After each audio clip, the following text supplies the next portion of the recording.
Hey everybody, High Lord Tamberling back with more obscurities in miniature. Today we are going to take a look at the new Genestealer Cult Biophagus. I hope I'm saying that right, because otherwise it's going to sound really bad.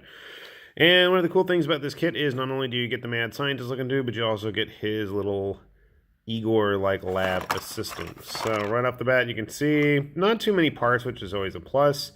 Not so much the price, but you do get two figures, and even though they are on 25mm bases, that's still going to be a kind of a fun kit to build. So I'm going to cut this puppy open and we are going to see what is inside. So in case you couldn't see it when I was looking at the actual box, here is what the Biophagus sprue consists of. Basically, we've got 7 parts for our mad scientist, Genestealer Cult Doctor. We've got his legs, the 2 parts of the torso, his head, or at least the back of his head, his staff, his backpack, and did I miss anything? Maybe that. What is that? Oh, that's a hand with a syringe or a beaker or something. And it looks like a little test tube, actually. He's got a test tube that's supposed to be on his front of his jacket. It's coming out of there. Okay. So 7 parts, not super complicated, and then our little lab assistant is basically a main body, a head, and the beaker of exploding noxious chemicals. So I am going to go grab some clippers and we will put this guy together and see how he stacks up. Yeah? Yeah.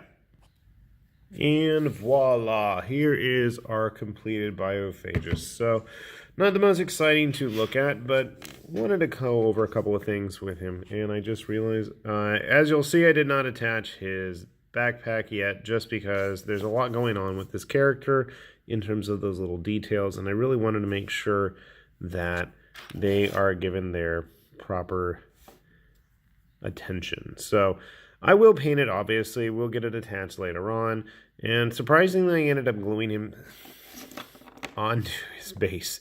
I know that's a rarity for me. I usually tend to leave him off the base until the very last moment, but since he's pretty static and very stiff and straight in terms of his pose, I figure, what the hey, make it simple. His assistant, not so much. He's going to have to wait because there's just a lot, and he's got a weird angle of his body, and it's going to be kind of hard to get to. He's a cutie, though, isn't he? He can hang out with all my nurglings. I did appreciate the fact that they did put him on a separate base. When I first saw this figure, I was afraid it was going to be on a 40mm base, and he was going to be with him like the Abomination or Abominant or whatever it's called. The big Genestealer guy with the little one hanging off his leg. So how does he stack up to other models? Let's find out. So obviously he's going to be a lot smaller than a Space Marine, even though the Space Marine is quite old and stocky and studgy and all that.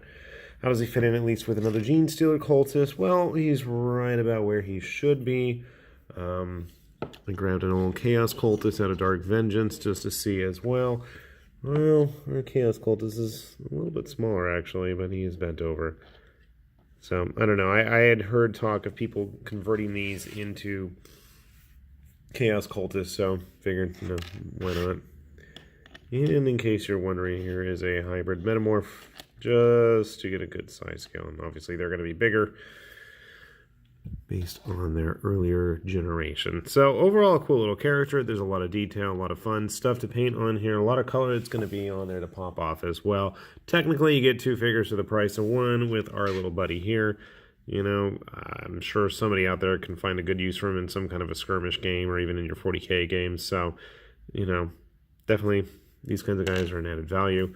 I'm going to have fun painting this one. He's just going to have to take his turn behind a million other characters, it seems, before I get to him.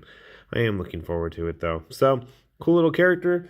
Hopefully someday I can get the rest of my Genestealer cults finished painting. Problem is, after building so many, most of the characters I get done right away because the paint jobs are pretty unique to them, whereas I cannot figure out what in the world to paint the actual cult. So hopefully in the near future I can get that rolling. Anyways, with that said, this has been High Lord Tamberling with Obscurities and Miniatures, and thanks for watching. See you later. Bye-bye.